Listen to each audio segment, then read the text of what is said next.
નમસ્કાર, spark today ન્યૂઝમાં આપનું હાર્દિક સ્વાગત છે.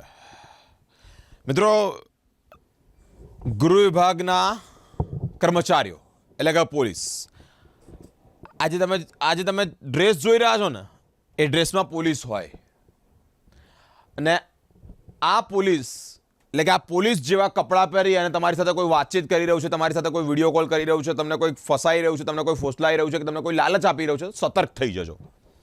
કારણ એનું એ છે કે આ જ કપડામાં વ્યક્તિઓ સાચા નથી હોતા, એટલે કે એ લોકો પોલીસ નથી હોતા, સાચા પોલીસ નથી હોતા, એ ડુપ્લિકેટ પોલીસ પણ હોઈ શકે છે. જો આ પોલીસના કપડાં છે, ઓકે, ખાકી છે. ફેક પોલીસ, ફેક ક્રાઇમ બ્રાન્ચના અધિકારી હોઈ શકે, ફેક ઈડીના કર્મચારી હોઈ શકે, ફેક સીબીઆઈ હોઈ શકે. એટલે કે આવા ઠગિયાઓથી ચેતી જજો, કારણ કે હવે આ લોકો પણ એક્ટિવ થઈ ગયા છે કે પોલીસનો વેશ ધારણ કરી પોલીસ જેવા કપડાં પહેરશે અને તમારી સાથે વિડીયો કોલ કરશે, તમારી સાથે ટેલિફોનિક વાતચીત કરશે અને ત્યારબાદ તમારી સાથે ઠગાઈ આચરશે.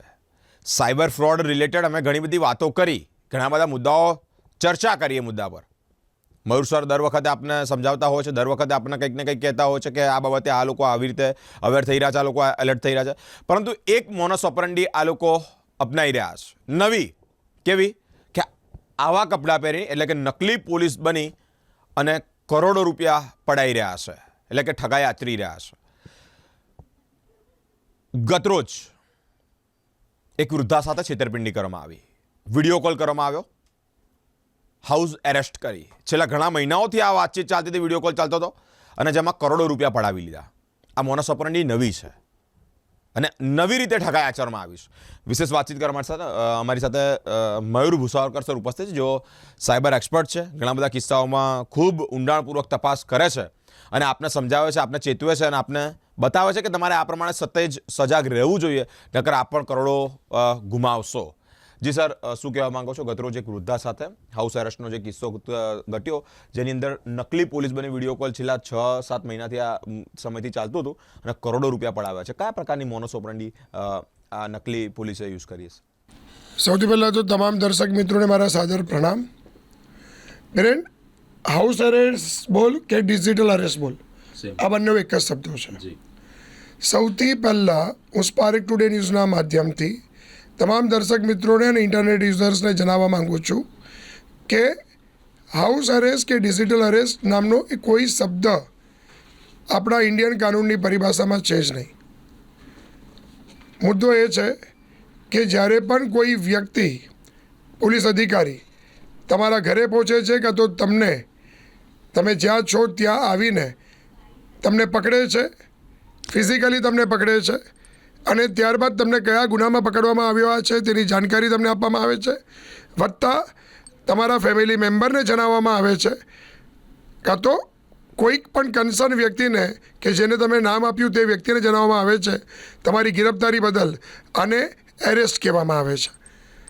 અહીંયા સાયબર અપરાધીઓ છેલ્લા કેટલાય વર્ષોથી, હું માનું છું છેલ્લા 4 વર્ષોથી સાયબર અપરાધીઓ અલગ અલગ મોડસ ઓપરન્ડીથી ડિજિટલ અરેસ્ટ નામનો આ શબ્દ લઈને આવ્યા છે અને લોકોને ફોન પર જ વિડીયો કોલના માધ્યમથી જ ઇન્ટ્રોગેટ કરે છે.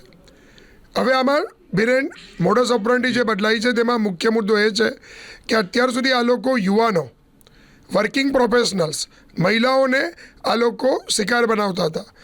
ઇન્ટરનેટ યુઝર્સમાં તમામ વ્યક્તિઓ દ્વારા, પછી સરકાર હોય, સરકારની સાથે આરબીઆઈ હોય, આરબીઆઈની સાથે સાથે ટીવી શોઝ હોય, ટીવી શોઝની સાથે સાથે પોલીસ વિભાગ હોય, સરકાર, પોલીસ વિભાગ અને તમામ જે અમારા જેવા સાયબર એક્સપર્ટ્સ છે એમને આ સંદર્ભે લોકોની અંદર જાગૃતિ ફેલાવવાનું કામ કર્યું અને ડિજિટલ અરેસ્ટ શબ્દ લોકો સુધી પહોંચાડ્યો કે આવું ડિજિટલ અરેસ્ટ એવું કશું જોતું નથી. ઇવન તો મન કી બાત કાર્યક્રમ અંતર્ગત આપણા માનનીય પ્રધાનમંત્રી સાહેબે પણ સમગ્ર દેશની જનતાને આ સ્કેમ સંદર્ભે જાગૃત કરી કે ડિજિટલ અરેસ્ટ નામનો આવો કોઈ શબ્દ છે જ નહીં અને આવો જો કોઈ વ્યક્તિ તમને કોલ કરીને હેરાન પરેશાન કરવાનો પ્રયત્ન કરે છે તો એ વ્યક્તિની ફરિયાદ નોંધાવી અત્યંત જરૂરી છે.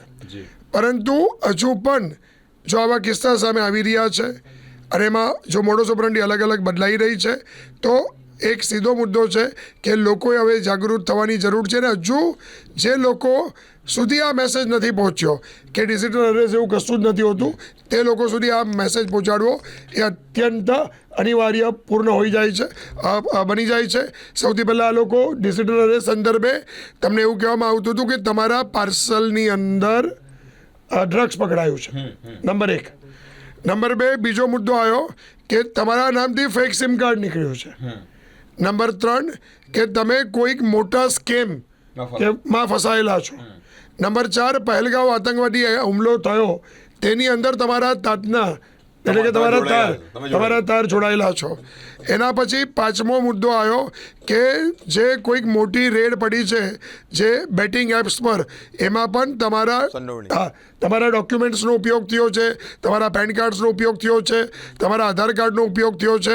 આ પ્રકારની સૂચના આ લોકો ફોન પર આપે છે. નંબર 6, છઠ્ઠો મુદ્દો, તમારી સોશિયલ એન્જિનિયરિંગ. બેન, સોશિયલ એન્જિનિયરિંગ એટલે તમારી સોશિયલ મીડિયા પર મૂકવામાં આવેલી ગતિવિધિઓને ધ્યાનમાં રાખીને આ લોકો તમારી મેક્સિમમ માહિતી ભેગી કરે છે અને ભેગી કર્યા પછી કોલ કરે છે કે તમે આ સમયે આ તારીખે આટલા વાગે આ જગ્યા પર હતા ને ત્યાં તમે ડ્રગ્સ મંગાવેલું, કાં તો તમને ડ્રગ્સમાં ફસવાની તમારી સામે આવી છે અને તમે ડ્રગ્સમાં ફંડિંગ કરો છો. એટલે આ એક છઠ્ઠા પ્રકારની મોડસ ઓપરંડી. સાતમા પ્રકારની મોડસ ઓપરંડી કે જેની અંદર હું ડેટા પ્રોટેક્શન ઓફિસર બોલું છું અને તમારા મોબાઈલમાં તમે પોર્ન વેબસાઇટ જુઓ છો, પોર્નોગ્રાફી કન્ટેન્ટ જુઓ છો અને એ પોર્નોગ્રાફી કન્ટેન્ટનો તમે પ્રસાર અને પ્રચાર કરી રહ્યા છો. આ પ્રકારનો મુદ્દો આવે. અને 8મો મુદ્દો કે જે લેટેસ્ટ અત્યારે આ લોકો યુટિલાઇઝ કરી રહ્યા છે કે તમારા જે ડોક્યુમેન્ટ્સ છે, તમારા સિમ કાર્ડ છે, તેનો ઉપયોગ કરીને અલગ અલગ આતંકવાદીઓ પ્રવૃત્તિઓમાં અમારું ધ્યાન આવ્યું છે અને તમારું ઇન્વોલ્વમેન્ટ છે. તમે નથી નિર્દોષ છો, પણ અમારે વેરીફાઈ કરવાનું છે અને એ અંતર્ગત આ લોકો યુવાનોને અને ખાસ કરીને યુવાનોની સાથે સાથે વૃદ્ધોને ફસાવી રહ્યા છે. અને તું બેન છેલ્લા કેટલાય સમયથી જોઈશ ને તો આ મોડસ ઓપરંડી વૃદ્ધો ઉપર જ આવી રહી છે.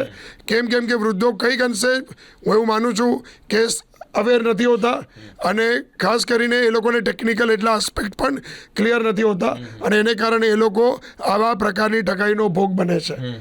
અને એટલે જ હું સ્પાર્ક ટુડે ન્યૂઝના માધ્યમથી તમામ વૃદ્ધોને, વડીલોને, આપણા મિત્રોને હું વિનંતી કરીને કહેવા માગું છું કે ડિજિટલ અરેસ્ટ શબ્દ છે જ નહીં અને આવો કોઈ પણ વ્યક્તિ પોલીસ, CBI, ડેટા પ્રોટેક્શન અધિકારી કે ટ્રાયનો અધિકારી કે એવા કોઈ પણ સ્વાંગની અંદર તમને વિડીયો કોલ કરે છે, વોટ્સઅપ પર વિડીયો કોલ કરે છે અથવા સ્કાઈપ નામની એપ્લિકેશન પર વિડીયો કોલ કરવાની તમને વિનંતી કરે છે, કાં તો તમને ઓર્ડર કરે છે, કાં તો તમારા પર દાદાગીરી કરે છે, તો ત્યાંથી જ અટકી જવાનું છે. અને જે અસલી પોલીસ છે 1930 અર્થાત cybercrime.gov.in અથવા તમારા નજીકનું કોઈ પણ પોલીસ સ્ટેશન હોય ત્યાં જઈને તમારે ફરિયાદ એમના અગેન્સ્ટમાં આપવી એ અત્યંત આવશ્યક થઈ જાય છે. અને હું ફરીવાર કહું છું, આજનો સમય એવો છે કે ડરીને બેસી રહેવાનો સમય નથી, સાયબર યોદ્ધા બનવાનો સમય છે. અને આ પ્રકારની આ ડિજિટલ મોડસ ઓપરંડી અર્થાત જે શબ્દ લખવામાં આવે છે ડિજિટલ અરેસ્ટ અથવા હાઉસ અરેસ્ટ, આ પ્રકારની બાબત હોય છે. આ પ્રકારની મોડસ ઓપરંડી અત્યારે ચાલી રહી છે. સર, છેલ્લા 6-8 મહિનાથી વિડીયો કોલ ચાલતા હતા અને તે રિગાર્ડિંગ કરોડો રૂપિયા પડાવી લીધા છે. કયા પ્રકારની ધમકીઓ આપવામાં આવે છે જેના લીધે વૃદ્ધા ફસાઈ ગયા અને આમાં ફસાઈ ગયા છે? શું લાગી રહ્યું છે? આમાં એક જ મુદ્દો છે કે સૌથી પહેલાં આ લોકો પોલીસના સ્વાંગમાં કોલ કરે છે. વિડીયો કોલ જ્યારે કરતા હોય ને ત્યારે બેકગ્રાઉન્ડમાં પોલીસ સ્ટેશન જેવું જ પિક્ચર દેખાય. ઇવન તો આ લોકો એટલા પ્રકારના ફિલ્મના કેવા સેટઅપ હોય છે એવા લોકો સેટઅપ ઊભા કરે છે અને જેમાં કેદીઓને મારવામાં આવતા હોય, કેદીઓ પાસેથી ઝડપી લેવામાં આવતી હોય, નકલી કોર્ટ એ લોકો બનાવી દેતા હોય. આ પ્રકારનું આખું આ માળખું એ લોકો ઊભું કરતા હોય છે. આ લોકો જ્યારે કોલ કરતા હોય છે ને ત્યારે એ લોકો એવું કહે છે કે ભાઈ અમે આ રાજ્યમાંથી બોલીએ છીએ. ફોર એક્ઝામ્પલ ગુજરાતમાં કોલ કરતા હોય તો ગુજરાતના લોકોને એવું કહે છે કે અમે રાજસ્થાનમાંથી બોલીએ છીએ, મુંબઈથી બોલીએ છીએ, દિલ્હીથી બોલીએ છીએ અને તમારું નામ આમાં આવ્યું છે. હવે જો તમારે કાં તો ઇન્ટ્રોગેશન ફોન પર કરવું છે કે અમે તમને પકડીને લઈ જઈએ, જ્યારે આ પકડવાની વાત આવે છે ને ત્યારે લોકો ગભરાઈ જાય છે અને લોકો કહે છે કે સારું કંઈ વાંધો નહીં, આપણે તમે મારે ફોન પર જ ઇન્ટ્રોગેટ કરો. તે વખતે આ લોકો એક ધમકી એવી પણ આપે છે, ડ્યુરિંગ ધ ઇન્ટ્રોગેશન ટાઈમ જો કોઈ વ્યક્તિ ને તમારે આ વસ્તુ કહેવાની નથી. તમારે તમારો ફોન વોટ્સઅપ ચાલુ ને ચાલુ રાખવાનો છે. સતત તમારે લોકોને મેસેજ એટલે અમને મેસેજ કરવાનો છે કે તમે સુરક્ષિત છો. ત્યારબાદ તમારે કોઈને પણ જો આ જાણકારી તમે આપશો તો પોલીસ તરત તમને પકડી લઈ જશે. ઇવન તો આ લોકો માઇન્ડસેટ જેવી એપ્લિકેશન્સ જ્યારે એ લોકો એક મોબાઈલ એપ્લિકેશન પણ ઇન્સ્ટોલ કરાવે છે જે એક માલવેર છે જે યુઝરના મોબાઈલ પર દેખરેખ રાખે છે અને એ લોકો યુઝરની આજુબાજુના જે મોબાઈલ છે એટલે કે એના મોબાઈલ થકી એની આજુબાજુમાં શું થઈ રહ્યું છે ને તેનું પણ એ લોકો રેકોર્ડિંગ કરે છે અને ત્યારબાદ યુઝરને કહે છે જો તારી આજુબાજુમાં આ છે. હવે કોઈને ટેકનિકલ આસ્પેક્ટ એટલો ખ્યાલ નથી હોતો એટલે ગભરાઈ જાય છે કે ભાઈ એ બેઠા બેઠા જોઈ શકે છે એટલે એ સાચું જ પોલીસ છે.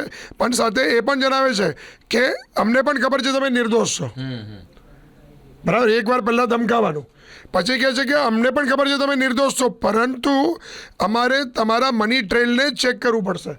એટલે તમારા ખાતામાં રૂપિયા ક્યાંથી આવ્યા અને સેકન્ડ થિંગ તમે રૂપિયા ક્યાં આપ્યા. હવે અહીંયાથી રમત શરૂ થાય છે. અમે આને ચેક કરી લઈશું અને ચેક કર્યા બાદ તમે જેન્યુન છો અમને પણ ખ્યાલ છે, પણ તમારે કોઓપરેટ કરવું પડશે. ને અમે લોકો આ વસ્તુને ચેક કર્યા પછી જો યોગ્ય લાગે છે કે ભાઈ હવે તમારી આમાં કોઈ સંડોવણી નથી તો અમે તમારા લીધેલા રૂપિયા તમને પાછા આપી દઈશું. આ પ્રકારની આ લોકોને ઓફર કરે છે અને એવું કહેવામાં આવે છે કે 2 દિવસમાં તમને પૈસા પાછા આપી દઈશું અને જણાવેલ બેંક એકાઉન્ટમાં રૂપિયા ટ્રાન્સફર કરવાનું કહે છે. આ લોકો વાતચીતમાં લોકો પાસેથી એ પણ જાણી લે છે કે એનું કઈ બેંકમાં ખાતું છે, કેટલી એફડીસ છે, શેર માર્કેટમાં કેટલું ઇન્વેસ્ટમેન્ટ છે, સોના ચાંદી કેટલું છે અને આ બધી જ વસ્તુ આ લોકો મેળવી લે છે. હું એવા તમામ પોલીસ ઓફિસર્સને હું અભિનંદન આપવા માગું છું કે જે લોકોએ બેંકોમાં જઈને બેંકોવાળાને કીધું છે કે જો પૈસા ઉચકવા માટે આવે, કોઈ વૃદ્ધ હોય એની એફડી તોડાવવા માટે આવે અને કોઈ બીજા અકાઉન્ટમાં ટ્રાન્સફર કરવા માટે કે આરટીજીએસ કરવાનું કે તો તમારે તરત અમને બોલાવવાનો છે, એમને વાતમાં ઇન્વોલ્વ રાખવાના છે અને તરત પોલીસને જાણકારી આપવાની છે. ઇવન તો એવા પણ ઉદાહરણ છે બેંક અત્યારે ગુજરાતમાં કે બેંક અધિકારીએ પોલીસને જાણકારી કરી હોય અને વૃદ્ધોના રૂપિયા 8 કરોડ 10 કરોડ રૂપિયા પણ બચ્યા હોય, બરાબર. પણ હું એવું માનું છું કે આપણી બધાની સામૂહિક જવાબદારી છે કે આપણે બધા આપણી આજુબાજુમાં આ સંદર્ભે વાત કરીએ જ્યાં હું એવું માનું છું કે એક નવતર પ્રયોગ આગામી સમયમાં હું પોતે એવું કરવાનો છું કે આ બાબત સંદર્ભે કે જેટલા પણ વૃદ્ધો હોય એ બાબત સંદર્ભે જ્યાં પણ ભેગા થતા હોય, બગીચામાં, કોઈ સપ્તાહમાં, ભાગવત સપ્તાહમાં, કોઈ મંદિરમાં, તો ત્યાં જઈને એમને હું જણાવવાનો છું કે ભાઈ આવું જ છે, તમે જાગૃત રહો. અને હું એવું માનું છું કે જાગૃતતા જ એક એવું હથિયાર છે કે જ્યાં લોકોને જાગૃત કરીને આપણે એ લોકોને બચાવી શકીશું અને લોકોના હાર્ડ એન્ડ મની આપણે બચાવી શકીશું. આ એક સૌથી અગત્યની બાબત છે. અને હું ફરીવાર વિનંતી કરીશ કે આવો કોઈ પણ વિડીયો કોલ આવે, તમને કોઈ પણ પ્રકારની કેસમાં ફસાવાની ધમકી આપે, તમારે તમારા ઘરમાં તમારા મોટા બાળકોનું કાં તો મોટા જે ડોટર છે, સન છે, અને જો જે અહીંયા નથી રહેતા તો તમારા આડોશી પાડોશીનું, તમારા સંબંધીઓનું, અને જો એનો પણ તમને સપોર્ટ નથી જોઈતો તો નજીકના કોઈ પણ પોલીસ સ્ટેશનમાં જઈને સપોર્ટ લેવો અત્યંત જરૂરી બની જાય છે. અને હું એવું માનું છું કે જો તમે કોઈને જ્યાં સુધી શેર નહીં કરો ને ત્યાં સુધી આ લોકો તમને મુશ્કેલીમાં મૂકતા રહેશે. આ લોકો તમને એટલું જ કહેશે કે 2 દિવસમાં તમારા પૈસા પાછા આવી જશે. એક તો જ્યાં સુધી તમે એકવાર એમને અમાઉન્ટ કરી દે કે તમારા અકાઉન્ટમાં તમારી પાસે 10 કરોડની સંપત્તિ છે તો બેન જ્યાં સુધી તમે 10 કરોડ ટ્રાન્સફર નહીં કરો ને ત્યાં સુધી આ લોકો તમને અરેસ્ટ જ રાખશે. નંબર 2, બીજો મુદ્દો, ફોન ચાલુ ને ચાલુ જ રાખશે, વિડીયો કોલ ચાલુ રાખશે, તમને ક્યાંય જવાનું કહેશે નહીં. ઇવન તો તમને કહેશે પબ્લિકમાંથી વાત નહીં કરવાની, બહાર જઈને અલગથી વાત કરવાની. એટલે આ પ્રકારનું આખું વાતાવરણ આ લોકો ઊભું કરે છે, ડરનું વાતાવરણ ઊભું કરે છે. અને એ લોકોએ ડરી કેમ જાય છે? કેમ કે એ લોકોએ આજુબાજુનું કેપ્ચરિંગ કરેલું હોય છે. યસ, મોબાઈલની અંદર આ લોકો શું કરતા હોય છે, એક માલવેર એપ્લિકેશન નાખી દેતા હોય છે. એટલે એ લોકો વૃદ્ધોના મોબાઈલને એક્સેસ કરીને વૃદ્ધોની આજુબાજુ શું ચાલી રહ્યું છે તેના પર એ લોકો એના રિયર અને એના ફ્રન્ટ આ બંને કેમેરાથી નજર રાખી શકે. તો આ પ્રકારનું આખું વાતાવરણ હોય છે. અને એકવાર 8 કરોડ કે 10 કરોડ જો વૃદ્ધે કોઈ કહી દીધું અને આ વૃદ્ધોએ સાયબર અપરાધીના અકાઉન્ટમાં ટ્રાન્સફર કરી દીધા, ત્યારબાદ આ લોકો ફરીવાર એમનો ફોન ઉચકતા પણ નથી, ફોન બ્લોક કરી દે છે અને આ રૂપિયા ઇન્ડિયાના ગેટવેના માધ્યમથી એટલે કે ઇન્ડિયામાંથી બહાર જતા રહે છે. કંબોડિયા, મ્યાનમાર, થાઈલેન્ડ આવી જગ્યા પર આ લોકો આ રૂપિયા મોકલી દે છે. યસ, એટલે આ આખું પ્રકારનું ડિજિટલ અરેસ્ટ સ્કેમ ચાલતું હોય છે. ખૂબ ખૂબ આભાર સર. હું હું એમાં એડ કરવા માંગીશ કે કોઈ પણ વ્યક્તિ જો ડિજિટલ અરેસ્ટ સંદર્ભે કાં તો તમને ફોન પર અરેસ્ટ કરવાનો પ્રયત્ન કરે ને તો ત્યાં જ ફોન કટ કરી દેવાનો છે. એમનાથી થયેલી વાતચીત કે એમને તમને મોબાઈલ પર લખેલો મેસેજ સ્ક્રીનશોટ પાડી લો, કારણ કે આ લોકો ચેટ ડિલીટ કરી નાખે છે. તમે નજીકના પોલીસ સ્ટેશનનો સંપર્ક કરો અથવા 1930, હું ફરીવાર રિપીટ કરીશ, 1930 પર ડાયલ કરીને ફરિયાદ નોંધાવવી અત્યંત જરૂરી છે. અને બિરેન, હું એક એડ કરવા માંગીશ, હું જે ડિજિટલ અરેસ્ટ પ્રકારનો સાયબર સ્કેમ કે જેમાં ભારતીયોએ બહુ જ પોતાના નાના ગુમાવ્યા છે તેને એક શેર અર્જ કરીને હું મારી વાતને પૂર્ણવિરામ મૂકવાની વાત કરીશ. ડિજિટલ અરેસ્ટ પરનો જે સાયબર સ્કેમ છે તેના પર શબ્દ છે કે શું શેર અને આપણે કેવી રીતે વર્ણવી શકાય, તો ના હથકડી બિરેન, ના હથકડી ના સલાકે, ना हथकड़ी ना सलाखे फिर भी कैद कर डाला, ना हथकड़ी ना सलाखे फिर भी कैद कर डाला. कमबख्त एक व्हाट्सएप वीडियो कॉल ने पूरे घर को ही जेल बना डाला. एक व्हाट्सएप वीडियो कॉल ने पूरे घर को ही जेल बना डाला. આવું કશું જોતું નથી. એટલે ખાસ કરીને આવા કોઈ પણ વ્યક્તિ ચમરબંધી જો વોટ્સએપ પર વિડીયો કોલ કરીને ઇન્ટ્રોગેટ કરવા માંગે ત્યાંથી જ ફોન કટ કરી દો. Thank you so much sir, thank you. મિત્રો, જે પ્રમાણે તમને ડરના માહોલમાં રાખવામાં આવે છે અને એ બાબતે કનેક્ટ રાખવામાં આવે છે, છેલ્લા 7-8 મહિનાથી એ વ્યક્તિ, એ વૃદ્ધા હાઉસ એરેસ્ટ હતો અને પાસેથી કરોડો ખંખેરી રહ્યા છે. સરે જે પ્રમાણે વાત કરી તે જ પ્રમાણે કે આવા કોઈ જ પ્રકારના પોલીસ હોતા નથી જે તમારી સાથે વિડીયો કોલથી વાતચીત કરે. ઓકે, અને આજુબાજુનો જે માહોલ છે તે પણ એવું ઊભું કરી દે છે કે પોલીસ સ્ટેશનમાંથી જ વાત કરવામાં આવ્યું છે. આજુબાજુનો માહોલ એવો ઊભો કરી દે છે કે જે જગ્યા પરના જે વેશ ધારણ કર્યો છે એ જ જગ્યાનો એ વ્યક્તિ છે અને એવી જ રીતે તમને તમારી સાથે ફ્રોડ કરતા હોય છે. કરોડોની છેતરપિંડી આવી રીતે આચરવામાં આવતી હોય છે. ચેતી જજો, સજાગ થજો. આવા અલગ અલગ ટોક, અલગ અલગ સંવાદ, અલગ અલગ સબ્જેક્ટ પર વાતચીત કરી આપ સુધી આ માહિતી પહોંચાડીએ છીએ કે જેને લઈને જ તમે અવેર થાવ. જે પ્રમાણે ગત રોજ જે વૃદ્ધા કરોડો રૂપિયાનો શિકાર બન્યા, એટલે કે એક સ્કેમનો શિકાર બની કરોડો ગુમાવ્યા, એવી રીતે આપ પણ આ જાળમાં ન આવો, આપ પણ આમાં ન ફસાવ.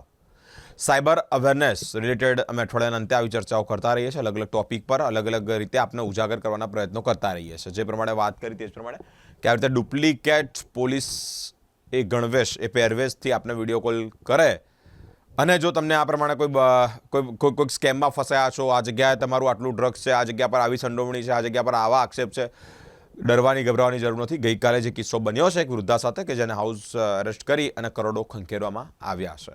છેલ્લા 7-8 મહિનાથી આ સ્કેમ ચાલતો હતો, છેલ્લા 7-8 મહિનાથી વાતચીત ચાલતી હતી અને જેમાં એ વૃદ્ધા ભોગ બન્યા છે. આ ભોગ ન બનો તે માટે આ સંવાદ કર્યો, તે માટે આ વાતચીત કરી અને આપને અવેર કરવાનો પ્રયત્ન કર્યો. અલગ અલગ ટોપિક પર, અલગ અલગ સબ્જેક્ટ પર વાતચીત કરી આપને અવેર કરતા રહેશો. મારી સાથે સ્પાર્ક ટુડે ન્યૂઝ પર જોડાયેલા રહો. કેમેરામેન ગૌતમ સાથે હું બિરેન, સ્પાર્ક ટુડે ન્યૂઝ.